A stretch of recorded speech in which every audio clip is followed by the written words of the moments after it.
Hi. Um, I want to talk about a previous video I did a few days ago on September the 11th, criticizing the ACLU.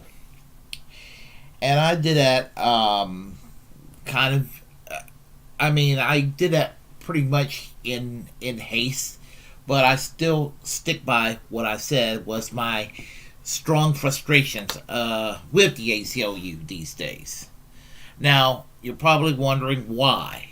Why in the world would I had the emblem of the ACLU by right-wing detractors, claiming that the ACLU is a communist front organization and all of that? That's because the ACLU has been traditionally vilified for many, many years, decades, over a century. Some people claim that the ACLU's been defending evil since 1920. That kind of a mindset. Um, I am frustrated that the ACLU these days seem to kind of walked away from supporting First Amendment rights, or they're very selective about whose First Amendment rights they will be willing to support. That's probably a better way to put it. The fact that during the Trump presidency that they have turned into blue check partisan Democrats obsessed by the Trump derangement syndrome and being part of the resistance. Now, when it comes to Donald Trump, there is good reason to join the ACLU and to challenge Donald Trump at every turn. Because Donald Trump does have an authoritarian streak in large measures.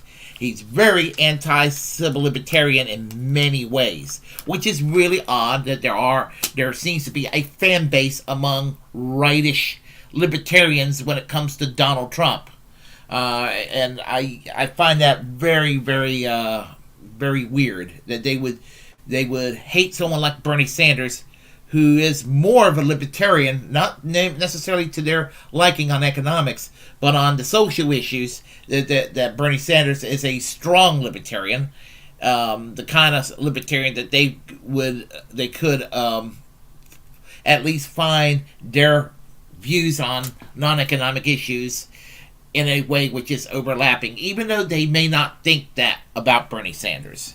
But once they objectively see what Bernie Sanders is about, they would realize that. But as I said, there was nothing wrong about being motivated to join the ACLU because you feared Donald Trump. Remember, the ACLU's pretty much opposed every president since its formation since 1920. And that even includes presidents that they had good vibes about on occasion. Because there are some presidents that the ACLU dislike a hell of a lot less than others. And there's been some presidents that have been pretty shitty on the issue of civil liberties and constitutional rights. And they come from both parties. Whether it was civil liberties cracked down by Woodrow Wilson, a Democrat, or civil liberties clamped down by George W. Bush, a Republican. The ACLU's not made any ideological distinction in that regard. And right now, but what's motivating the ACLU these days is, Republicans bad, Democrats good. And that's not a good thing to be. That's not a good area to be. And this applies to movements on the right when they said Democrats bad, Republicans good. Equally goofy, definitely. But I still highly value the American Civil Liberties Union. This organization I still highly value, in spite of the generational shift whereby younger, more woke people engage in their wokeism in a way which is counterproductive, that ends up biting the left back in the ass. But you feel really good about making yourself, presenting yourself in a way and championing causes that are so unpopular that you're just going to turn people off without offering a cogent argument for defending. And that's something that kind of frustrates me about the left at various times. But I am, as I said, now for those in the ACLU, and I'm talking about your traditional members who's been around for years, and those who are committed to free speech, need to fight like hell to make sure that the ACLU does not drift away or from abandoning free speech. Now, I understand where the ACLU is coming from, where they're a little reluctant to do this, and I'll give you an example. I gave you the example the other day, 1977, when the American Nazi Party wanted to march in Skokie, Illinois, a town with a high concentration of Jewish concentration camp survivors living. I once was told that Skokie in the 1970s had more concentration camp survivors living there than any other city in the United States. And I'm thinking to myself, whoa, But the thing about it is that the ACLU went through a crisis at that time. And about 100,000 members resigned from the ACLU at that point because, like, what the fuck are you doing defending American Nazi Party to free speech rights and what have you? The ironic thing that a Jewish lawyer came in to defend the American Nazi Party right to march, and that's the American Nazi Party of Frank Collins. So what happened is the ACLU lost a lot of members, but they had the lawyer that defended the American Nazi Party, a Jewish lawyer. I was told that his marriage went to hell. He and his wife split up, and his family and his in-laws no longer have anything to do with him, or have basically shunned him for what he did, and he felt like he had to do what's right to preserve the First Amendment. And that, that's pretty damn sad what happened to this lawyer. But ACLU kind of bounced back with the election of Ronald Reagan, who had anti-civil liberties tendencies. The people realized, oh crap, look at this guy. I mean, he's so far to the right. And looking back, it's hard to believe that Ronald Reagan today would be considered a moderate Republican. In 1980, a lot of people on the left, liberals and progressives and actual leftists, saw Ronald Reagan as, as pretty much a harsh turn to the right. And in 1980, the election of Ronald Reagan was a harsh turn to the right. In 1988, I gave you my example when I was voting for the first time, and George Herbert Walker Bush, the vice president, decided to vilify Michael Dukakis for being a member of the ACLU. And I did my research on the ACLU, and I was like, I love the ACLU. And there are reasons to love the ACLU. Their support for women's rights has been very focused and consistent. Their focus on LGBTQ rights, they have been there, sharply focused. Their campaign for racial equality against racist laws against individuals, they have been sharply focused on these things. Even on the issues of religious liberty, on that issue, the ACLU actually occasionally will even defend the religious liberty of some of these obnoxious politically evangelical activists, like a librarian in one part of the country who will not wear an outfit for, what is it called, Harry Potter, because she said it promoted witchcraft, and she was like kind of a hardcore fundamentalist. Not for all you Baptists out there, I'm not saying anything bad. It's just that she was one of the more hardcore fundamentalist Baptist types. And the ACLU actually took the case, and she won the case because she went to the ACLU and said her religious liberties were violated because she didn't want to have anything to do with Harry Potter because she thinks it promotes witchcraft. Now, I mean, whether it is or not, I'm going to tell you it should stay in the library because First Amendment rights, but her First Amendment rights needed to also be protected too, because she felt like that violated her religious conscience. See, the ACLU have actually done things like that. So, and sometimes some people, some ultra conservatives and right wingers, are surprised when the ACLU come around and are willing to protect their rights. Now, I have run across people who are critical of the ACLU from the right that they damn well knew that the ACLU defend free speech rights and all of that. But their argument is, well, you ACLU try to only defend free speech, right? Because you do it for liberal reasons. Yeah, whatever, ACLU been good on issues of surveillance, state measures to try to put a stop to all this, to this governmental snooping that's been going on for many years, to the point that Paul Ryrich of the Heritage Foundation, the late Paul Ryrich, who I have no use for, and Bob Barr, who was a Republican congressman from Georgia, very obnoxious Republican type.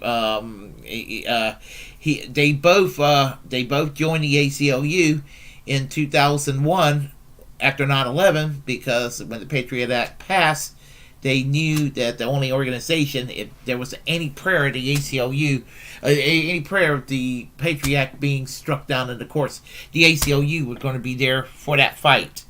And one of the biggest reasons I've historically supported the ACLU is my extreme opposition to capital punishment.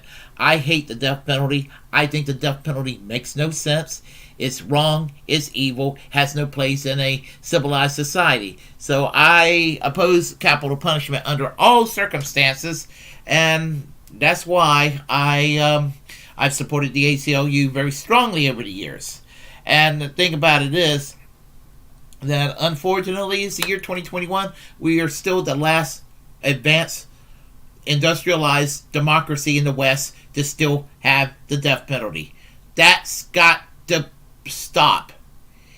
If Russia doesn't have the death penalty, if Russia does not have the death penalty, they don't have the death penalty. Why the hell are we having the death penalty? I mean, there are countries that you can argue that's probably more authoritarian than we are that have abolished the death penalty.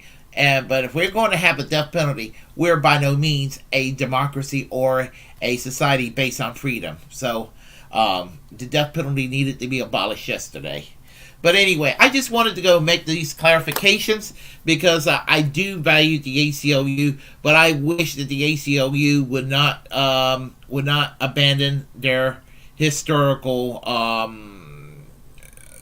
support for the promotion of freedom of speech, because I just think the freedom of speech is very important, because that's a dicey situation if the First Amendment evaporates. And unfortunately the First Amendment is having its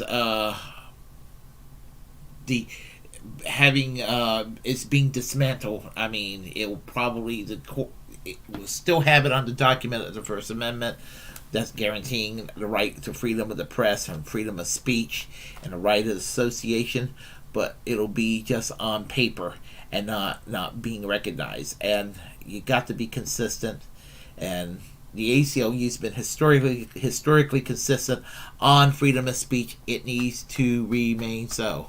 So that's pretty much what I have to say, and I just wanted to make some clarifications on this issue.